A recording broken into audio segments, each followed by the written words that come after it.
How did a nation once feared for its legendary warriors and seafaring conquerors become a global symbol of peace, equality, and innovation? The story of Sweden is one of the most dramatic transformations in history, a journey from the age of axes and longships to a society celebrated for its progressive values and social harmony. This is Sweden's remarkable transformation, a tale that stretches from the wild, untamed north to the bustling modern cities of today. It all began on the wild North Sea, where the Vikings with their iconic longships braved treacherous waters and ventured far beyond their homeland.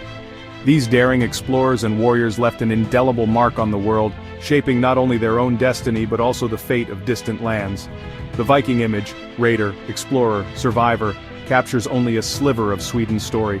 Behind the helmets and shields were people forging communities, building alliances and adapting to a harsh, ever-changing world.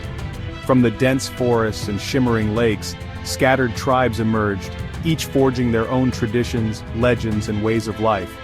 These early Swedes learned to survive in a land of extremes, where winter's darkness was matched only by the brilliance of summer's midnight sun. The Vikings weren't just raiders, they were traders, risk-takers, and connectors, linking distant cultures through commerce and curiosity. Their journeys brought back not only treasures but also new ideas and influences that would shape Swedish society for centuries to come. That same daring spirit, once used for conquest and exploration, would later fuel Sweden's drive for social innovation, creativity, and technological progress. The seeds of curiosity and openness planted by the Vikings would blossom into a culture of collaboration and forward thinking. Over the centuries, Sweden's journey was anything but linear, marked by war, peace, upheaval, and reinvention. Kingdoms rose and fell, alliances shifted, and the nation was shaped by both conflict and compromise. The axe gave way to the assembly, and the warrior's code evolved into a commitment to the common good. Sweden's leaders and people gradually built a society where dialogue replaced violence, and the welfare of all became the highest ideal. This is the unlikely, inspiring journey of Sweden, a nation that transformed itself from a land of fierce warriors into a beacon of peace, equality, and innovation for the world. While Norwegians and Danes raided west, Swedish Vikings, the Varangians, looked east, navigating rivers to the riches of Byzantium.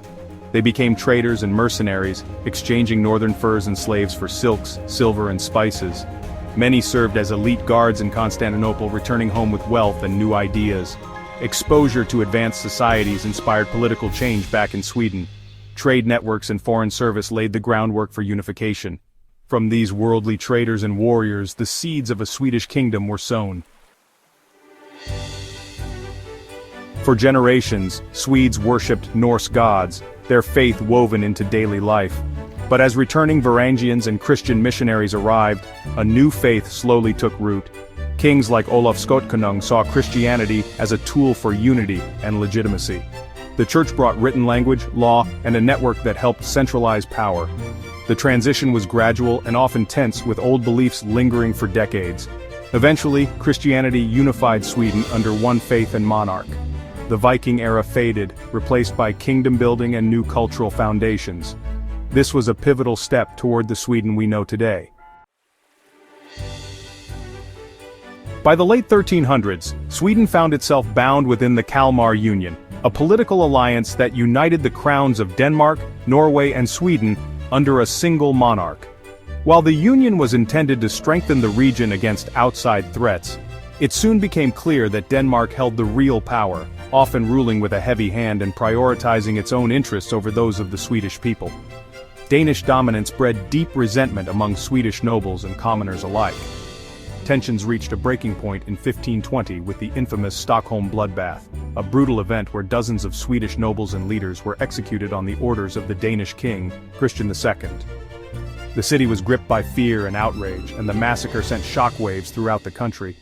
Instead of crushing Swedish resistance, this atrocity ignited a fierce rebellion.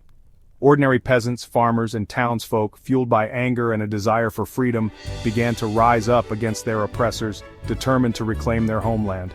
At the heart of this uprising was Gustav Vasa, a young nobleman whose own father had been killed in the massacre. Driven by personal loss and a vision for a free Sweden, Vasa traveled across the countryside, rallying support from villagers and inspiring hope in a nation desperate for change.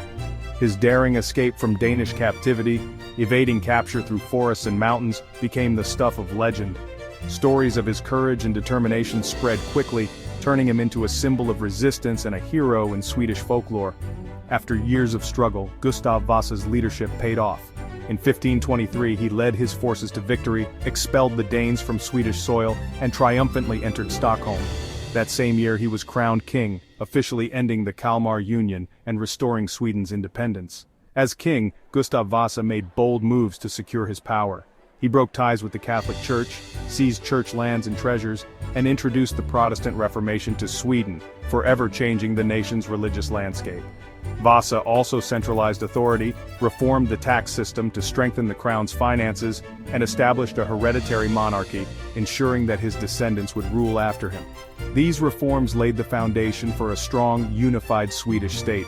Gustav Vasa's reign marked the true beginning of Sweden's independence and the birth of the modern Swedish nation, setting it on a new path in European history.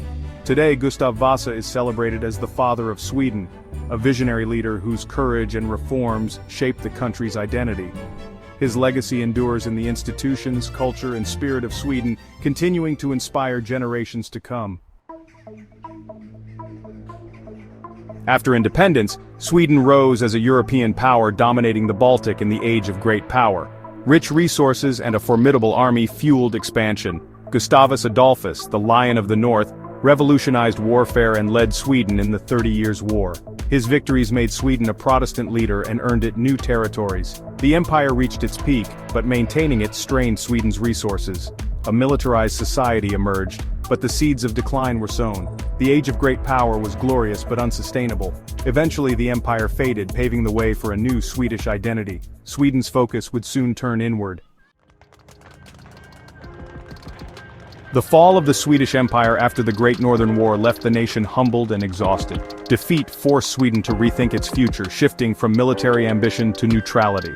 After 1814, Sweden embraced peace, avoiding wars for 2 centuries. This long peace enabled economic and social transformation. Industrialization flourished, powered by natural resources and innovation. The union with Norway ended peacefully in 1905, cementing Sweden's commitment to diplomacy. Freed from war's burdens, Sweden built a stable foundation for progress. Social reforms, population growth, and industry reshaped society. The era of peace set the stage for Sweden's modern welfare state. Sweden became a pioneer of progress, not conquest. In the early 20th century, Sweden stood at a crossroads, emerging from a period of poverty and social unrest. The nation embarked on a bold experiment, culminating in the creation of the folkhemmet, the people's home. This vision was more than just a political slogan, it was a promise to build a society where everyone, regardless of background or wealth, would feel a sense of belonging and security. Universal healthcare, free education, and a robust safety net became the cornerstones of Swedish society. Hospitals and schools were modernized, and families could rely on support from cradle to grave. The state invested heavily in public services, ensuring that every citizen had access to opportunities and care. High taxes funded these ambitious social programs, but the Swedish people accepted this trade-off, believing in the collective good.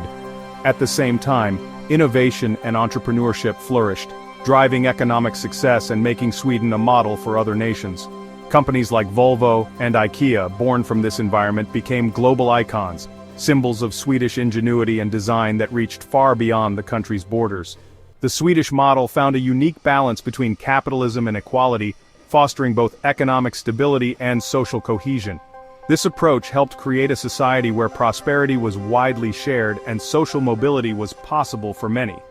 Gender equality and cooperation between government, business, and labor defined the era. Social dialogue and consensus building became hallmarks of Swedish democracy, ensuring that reforms benefited all. Today, Sweden is recognized for its peaceful society, commitment to sustainability, and a vibrant tech scene that continues to attract talent and investment from around the world. Yet, new challenges have emerged: immigration, housing shortages, and questions about the long-term sustainability of the welfare system now test the Swedish model. Policymakers and citizens alike debate how best to adapt. Through it all, Sweden continues to adapt, striving to balance cherished traditions with the demands of a rapidly changing world, and seeking new ways to ensure opportunity for future generations. Its remarkable journey from Viking raiders to welfare state pioneers stands as a testament to the nation's resilience, creativity, and enduring spirit of reinvention.